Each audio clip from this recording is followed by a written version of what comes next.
It's my pleasure and privilege and honor to be able to kind of pass the baton. Let's light it up! Former Divas champion AJ Lee is back in wrestling! And AEW introduces a second women's title? And then the Queen of the Ring, well actually no, the Queen's Crown Tournament is happening this month in WWE. Who is your queen?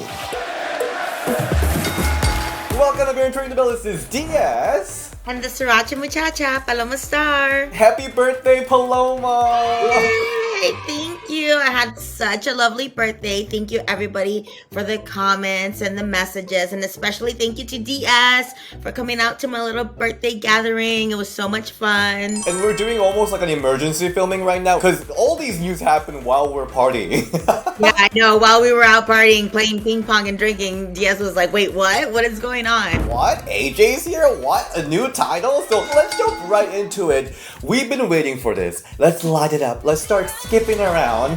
AJ Lee is back in wrestling. I did not expect that to happen. Me either at all. First of all, I didn't expect WOW to come back, and I didn't expect AJ Lee to be involved in it at all. So 2 surprises. Right, so the news is that the Women of Wrestling, WOW, they announced their return, and AJ Lee, now known as AJ Mendez, will be their executive producer, which is a big deal. So former WWE Divas champion AJ Mendez, she's been gone from wrestling world since 2015 when she retired after WrestleMania, and she's been kind of like off of the wrestling grid. Yeah, she did write a book. Do I have the book? Craziest Superpower. It was about her whole journey into wrestling. And she also did like write a comic book, the Glow comic book, but overall she's been not very involved with the wrestling at all. But this is her first like official return to wrestling world. I know, it's exciting. I think it was even more exciting because nobody saw it coming.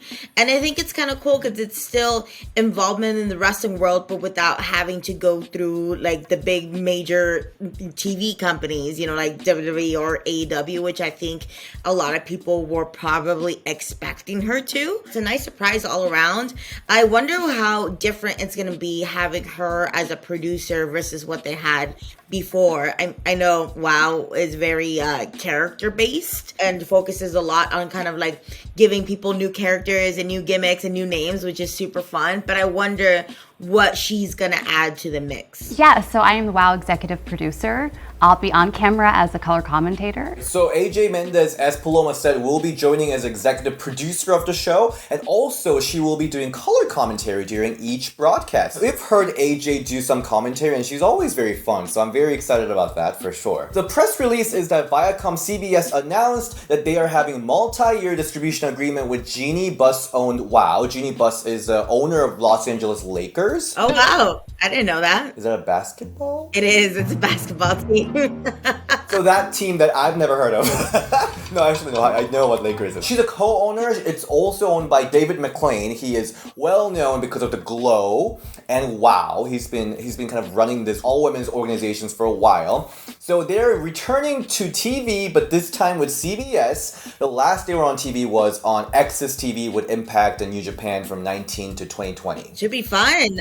I'm excited to see how this rendition of it goes because I feel like every time it comes around, it's something new and something different. I think I'm most excited about AJ Lee being back into wrestling in some sort or another. I feel like she's kind of creeping back into it without necessarily being in ring. And this just shows that you could come back to wrestling or be in wrestling and not necessarily be an active wrestler. I hope they give her a lot more power and she has a lot more say because I do think she has a lot of good ideas and she's coming from as a wrestler standpoint. I feel like a lot of people who are executive producers in projects like this are sometimes not involved in wrestling personally or they don't have any experiences at all.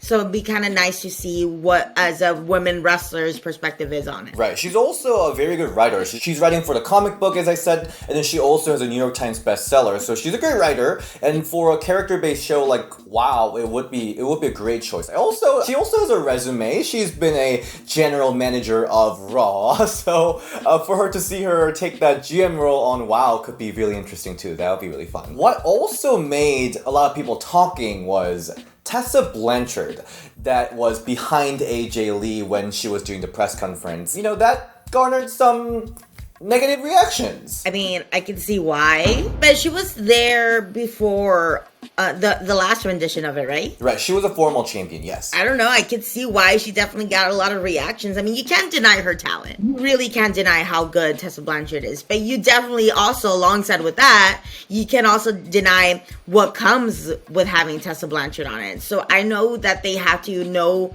what would come with still having her on the roster. What's really interesting is that also, when the whole racial slur allegation happened, what also came out was there were some WoW talents that came out to say that Tessa Blanchard was bullying some of the staffs and other competitors. So it is really interesting to see her come back. Hopefully things are a little better. She can be both things at one time. You could be a great wrestler and not the greatest person at the same time. I feel like a lot of people forget that people are more than just one thing. They could be different things at the same time. Like, two things can be true. But it'd be interesting to see if her talent overshadows that. Like, I don't think people are going to be so easily to forget what happened with Tessa. So it'll be interesting to see how they book her and what ends up happening and what backlash they do get. Other names that are involved with WoW includes Danny, Alex Garcia, I know Alex Garcia, Rihanna Montez, Killa Kate, and Emo Akpan. I know Killa Kate. I think it's always so cool how even if you do know people who are going to be involved, it'll be fun to see what they do with them. I mean, I want them to be like, yes, put me in WoW. I could be, instead of like the Sriracha Muchacha, I could be like the Tabasco. I don't know what rhymes with Tabasco. I don't know. Tabasco Ho. There you go. Yeah, exactly. I'm here for it. Oh, by the way, Izzy is involved with this too. We love Izzy. Oh, I thought you said Easy E. I'm like, wait, what?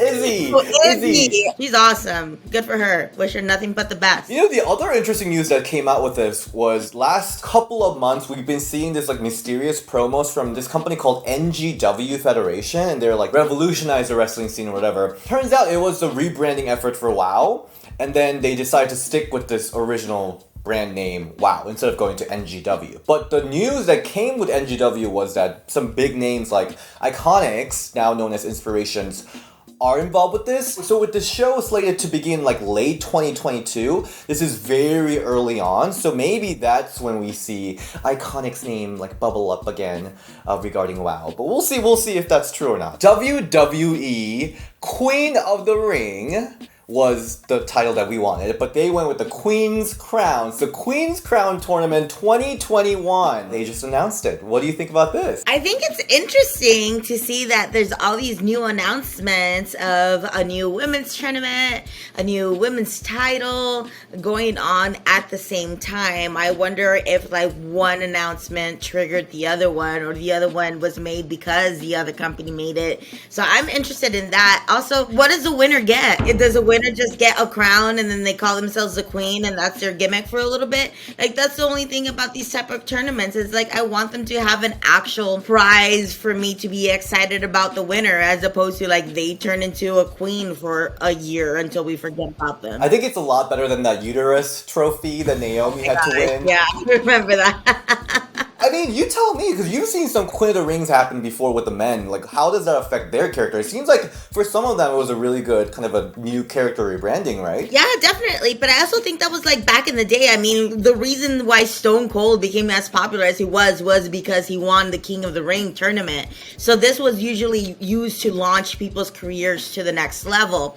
But I feel here in the past few years, even when it comes to the men's King of the Ring tournament and stuff, nothing really happens. They just turn into kings and wear a plastic crown and walk around like they are kings, and all of a sudden have like a weird royal accent. So I hope maybe they get a title shot. I don't know, something. Queen's crown. Then what? You know, like what happens? Give me something else besides you get to wear a cute crown. I mean, I'm here for it. I wore a cute crown / tiara last night, so I'm here for it. But also, like, then what? Like, I want them to break the crown and give it to everyone. You get a crown. You get a crown. A piece for you. A piece for you. Maybe they do go back to having the winner be the launching pad to a new elevation of their career. Maybe I'm wrong and we'll go back to that. But the recent history has shown that it's definitely not been that. So the announcement was that Queen's Crown Tournament will start October 8th. So it's going to happen on both Raw and SmackDown. The finale, when the Queen is crowned, will be at Saudi Arabia Crown Jewel pay-per-view. So it's going to be like a historic moment when the Queen is crowned at the Crown Jewel, which is like big deal given that they were banning women from wrestling like just 2 years ago. So what are they gonna have, a whole bunch of promo pictures of this women in like the tunics and the long sleeves, whoever wants, celebrating next to the crown? Like, those are gonna be the promo pictures that are gonna be used for like years and years and years of them not in their regular gear because they're wrestling in a country that completely opposes women and control what they want to wear and what they should do. I mean, it is big and historic. It's awesome they are having women's wrestling in there, but also that's what I'm going to think about the whole time anytime I see a picture from it, because they're obviously going to be wearing head to toe covered. Who do you think should win this and who do you think shouldn't win this? I think Liv Morgan should win this. She needs that like shot in the arm that we know she can deliver. She has improved so much. I feel she's had a lot of like false starts. So this would be a great opportunity to actually be really like solidify what she can be and who she can be. So I hope that Liv Morgan should win it. Charlotte should not win it. Charlotte should be eliminated the first round of the tournament. Girl, we get it. Like, you don't need this. We don't need to see this win. Like, she's already the queen. She doesn't need no crown or tournament or anything. So that's what I think. I totally agree. Charlotte should not win this at all. I definitely want to see Liv Morgan win this. Or Naomi will be a really good pick because she already has the whole storyline going on with Sonya Deville. So for her to win the tournament and get that crown from Sonya Deville will be so cute. Like, that's going to be a great story. I think Shayna Baszler also could be a really good winner for this tournament. And then Doudrop. I've been loving Doudrop. But obviously, I don't want any of the 4 horsewomen to win this because they don't need it. They don't need any of this. I definitely agree with that, especially Charlotte, but none of the horsewomen. I hope that all the horsewomen are in it and get eliminated the first round if they are in it. Also, Eva Marie, please stay away from the crown. Let's move to the next news. So AEW is the first major company to introduce a secondary women's championship. So on Dynamite this week, AEW introduced the TBS Women's Championship. This was the 2nd anniversary of AEW Dynamite, and also as they are announcing their move to TBS, they announced this TBS Championship. Okay, the first thought on the design. Well, now I can't unsee it. Before we filmed, Diaz sent me this little tweet that said what the design looked like, and now I can't unsee it. And to the point where I don't want to spoil it for everybody else, because once you see that, you can't go back to not seeing that. A host championship. About time we start recognizing the hardworking ladies. Come on, yes, let's do it. I think the design is really ugly. I don't like it either. Even if it didn't look like it said that. I mean, I'm glad it's not a butterfly, because believe me, like, I don't know why everybody thinks that women's titles have to be like cute and pink and pretty. No, they could just exactly. I love this Divas Championship belt. The Diva stick, come on. Totally different, but why does it have to be a butterfly? It could literally be anything else. AEW should definitely find a new belt maker because, but also they're kind of like stuck. They have to put that big logo on there. So, what's our general thought on this secondary title being introduced? I'm very happy for AEW women because they needed something. This is almost, I feel like, putting the goal before that they even get started. For example, like, I feel like they should already have a better running women's division. It has definitely improved, but I don't think it's like running as smoothly enough or enough storylines where they should have a secondary title. But I'm hoping that them introducing a secondary title, then they will work backwards and be like, oh, now we really have to step our game up. Now we really have to make sure everybody is doing good and having a good storyline and making sense now that we have a secondary title. Even though I think it should be the other way around. But hopefully this is enough motivation for them to invest more time, especially time in their women's matches and their women wrestlers for sure. And I almost said time and money, but really, like, they obviously don't have a problem with that at all. But I really hope that this kind of like lights a fire under their ass to make sure that they put women wrestling as an equal to men's wrestling. Because quite honestly, I don't think that's the most difference.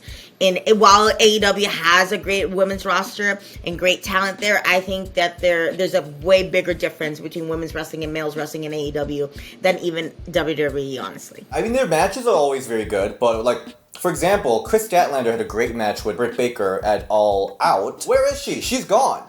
And this is a pattern with AEW women where they like are in the championship storyline for like a couple of weeks and they're gone, like nowhere to be seen. Other than Britt Baker, they really don't have any star. Even Ruby Soho, don't know where she is. Of course, we've got Jade Cargill and Thunder Rosa and Nyla Rose who are like somewhat regularly booked. So I think this is a really great chance for more group of women to be shown. But I totally agree with you. Like just in general, they need a different mindset. We have to book stuff now that we have a championship. Why don't you just book the characters and storylines with care? I know that that's happening with men, but for women, it's not happening except for what's happening with DMD. She's like the only solidified character. Agreed. And I think that they have the talent to do it. They have the women wrestlers there. They just need to be given the chance, the opportunity, the time to be able to establish that more. So you have all the talent, just use it now. Also in the announcement, they said tournament will be held. They had a vignette that showed the women like Thunder Rosa, Sky Blue from Chicago,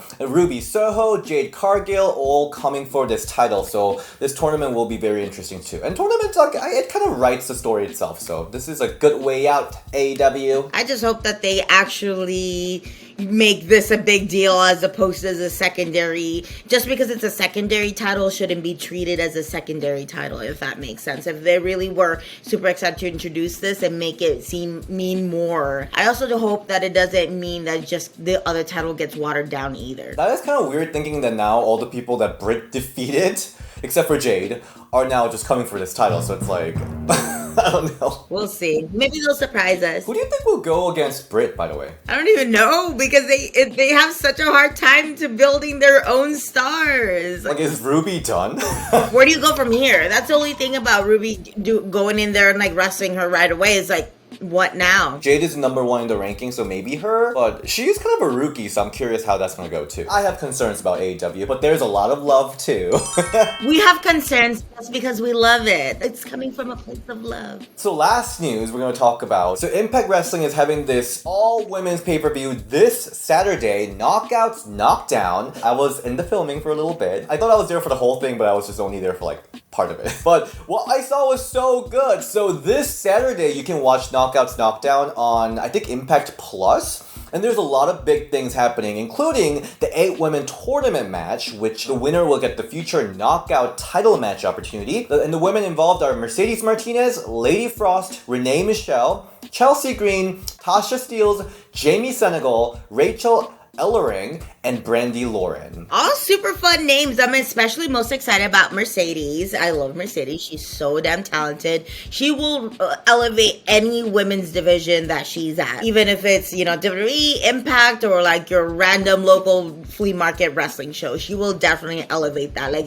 everybody who graces and has the opportunity to be in the same ring or locker room as Mercedes Martinez is awesome by far. It's so fun to see so many different companies doing something with women's wrestling and like their own different ways of doing it. I'm just excited to see at the end of the day who excels more of it. Any company can have a tournament, any company can have a women's thing, but really for me, it's what you do in the long run. It's the bigger picture of things. Like, yeah, okay. Now, sometimes it does feel like companies, especially independent companies, have women matches for the sake of having women's matches, or have women's tournament for the sake of having women's tournament because everybody else is doing it, as opposed to actually doing it for it to mean something. Take time with it and showcase the talent that you have. Thankfully, Impact, I think, is one of the few that have really, really solid talent and solid booking with women.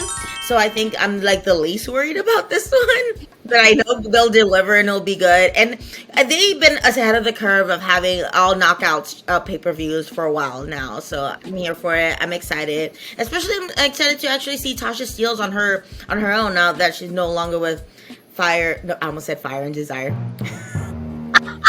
Fire and Flava.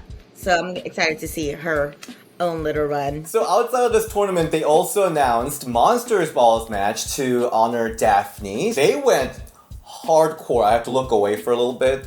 I know, Paloma, that you're the queen of hardcore, so you would have no problem. But, I know. Especially early on in my career, I was young, dumb, and crazy. I still like dabble in hardcore matches now, especially if it means something. I mean, I did have a fans bring the weapons cage match once, so I ain't scared. I'm tough. you said you like being stapled? Yeah, it was fine.